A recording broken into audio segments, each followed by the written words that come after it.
శ్రీ ఆండాళ్ తల్లి తాను ధరించి విడిచిన మాలికలచే అతనిని ఆ పరమాత్మని తనకు వశం చేసుకుంది. ఆమె లోకులను ఉద్ధరించడానికి అవతరించినది కాబట్టి అతని చెంతకి వెళ్ళి మేల్కొలిపి జీవులు మరచిన తమ పారతంత్ర్యము అతనికి ఎరుకపరిచి వారిని రక్షించు బాధ్యతని గుర్తు చేసింది. అట్టి మహోపకారం చేసిన ఆ తల్లి ఎన్ని వందనాలు అర్పించినా కూడా మనము రుణ విముక్తులం కాలేం. నీళాతుంగస్తనగిరితటీ సుప్తముద్బోధ్య కృష్ణం పారార్థ్యం స్వం శృతిశతశిరసిద్ధమధ్యాపయంతి స్వోచ్ఛిష్టాయాం స్రజని గళితం యా బలాత్కృత్య భుంక్తే గోదా తస్యై నమైదమిదం భూయ ఏవాస్తు భూయః.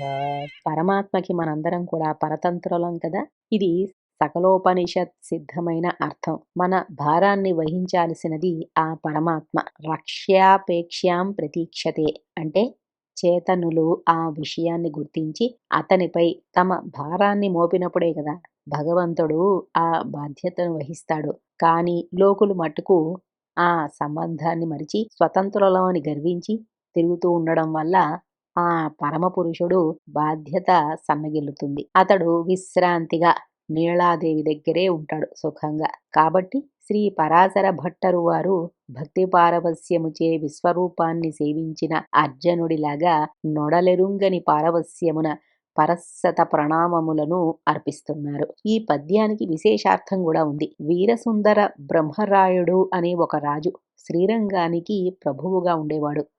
అతడు శ్రీ కూరత్తాళ్వానుల శిష్యుడు. శ్రీ పరాశర భట్టరు వారు కూరత్తాళ్వానుల కుమారులు. కూరత్తాళ్వానులు పరమపదానికి వెళ్ళాక ఆ రాజు ఆలయ ప్రాకారములు కట్టడానికి ఉద్యమించి పిళ్ళయ్యాళ్వారులను ఒక శ్రీ వైష్ణవుని యొక్క తిరుమాళిక అంటే ఇల్లు అడ్డురాగా దానిని పడగొట్టాలని చెప్పి ఉద్యమించాడు. ఆ స్వామి పరుగున వెళ్లి భట్టరు వారితో మొరపెట్టుకున్నాడు. అంత భట్టరు వారు తమ తండ్రి గారి శిష్యుడు కదా అని చెప్పి చనుబుతో అతనిని పిలిపించి పెరుమాళ్లకు రక్షకము, ఈ అచేతనములగు ప్రాకారములు కావు, ఇట్టి భాగవతోత్తముల మంగళాశాసనమే పెరుమాళ్లకు రక్షకము కాబట్టి వారి తిరుమాళికను తప్పించి ప్రాకారమును నిర్మించు అని ఆదేశించారు. కానీ ఆ ప్రభు వారి ఆజ్ఞను పాటించలేదు. అంత భట్టరు వారు విచారించి శ్రీరంగాన్ని విడిచి దక్షిణ దిశయందు ఉన్న తిరుక్కోవళూరనకు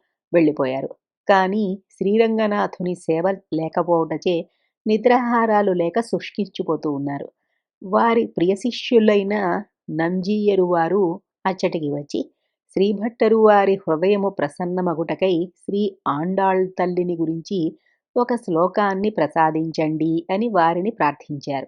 అప్పుడు శ్రీ పరాశర భట్టరు వారు సాయించిన శ్లోకం ఇది. మిథిలా నగరమున నందగోపుని భావమరిది అయిన కుంభుడు అనే మహాత్ముడు అయిన ఒక గోస్వామి ఉండేవాడు. అతడు నిత్యము పాలను పెరుగును నేతిని ధారాళంగా అందరికీ ఇస్తూ ఉండేవాడు. ఇతడు యశోదాదేవికి తమ్ముడు. అతని భార్య ధర్మద. వీరికి శ్రీరాముడు అనే కుమారుడు, నీలాదేవి అనే కుమార్తె ఉండేవారు. చేతనులతో భగవంతునకు 9 సంబంధములు ఉన్నప్పటికీ వానిని తెలిసి పాటించే వారి బాధ్యత ఆయనే వహిస్తాడు. అది లేకపోతే ఉదాసీనుడుగా ఉంటాడు. కానీ దీర్ఘజ్వర పీడితునకు వానికా జ్వరము తగ్గి ఆకలి పుట్టి అన్నం అడిగినా గాని పెట్టుటకు వైద్యులు అంగీకరించనట్టులా సంసార పీడితులను ఈ సంబంధమును గుర్తించి రక్షణ అపేక్షించిన వారినే ఆయన రక్షిస్తాడు గాని ప్రజలు ఈ సంబంధములను మరచి తాము భగవంతునకు పరతంత్రులమను మాటయే తెలియక స్వేచ్ఛా సంచారులగుటచే భగవంతుడును వారిని ఉపేక్షించి ప్రశాంతముగా నీళాదేవి వక్షస్థలముపై పవళించి నిశ్చింతగా ఉంటాడు. అందువలన ప్రజలు అష్ట కష్టములను అనుభవిస్తున్నారు.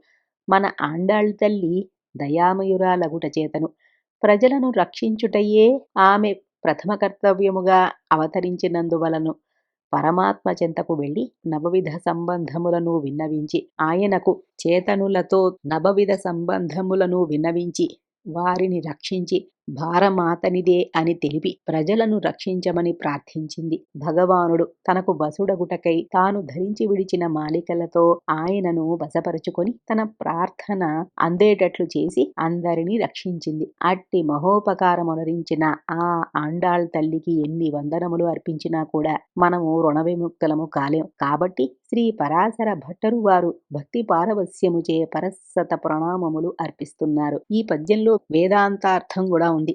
నీళాతుంగస్తనగిరితటీ సుప్తం. స్తనం అంటే భక్తి, గిరి అంటే అచలం, నిశ్చలమైన భక్తి అని అర్థం. ఆ భక్తికి తుంగ యను విశేషణముండుటచే భగవత్ప్రాప్తికి గల ఉపాయములు అన్నింటికంటేనూ ఈ భక్తి సర్వోత్కృష్టమైనదని తెలుస్తోంది. ఈ భక్తి ఎవరిది? నీళా నప్పిన్న పిరాట్టివలే ప్రియోహి జ్ఞానినోత్యర్థమహం సచ మమ ప్రియః.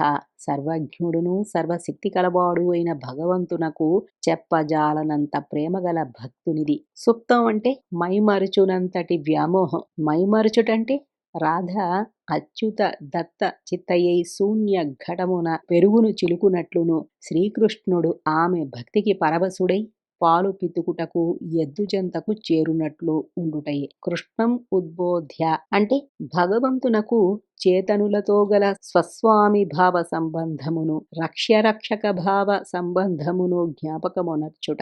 ఈ సంబంధములు చేతనుని స్వస్వత్వమును భగవంతుని స్వామిత్వమును తెలుపునవగుటచే విధి నిర్మితమేత దన్వయం భగవన్పాలయ అని తెలుపుటయే.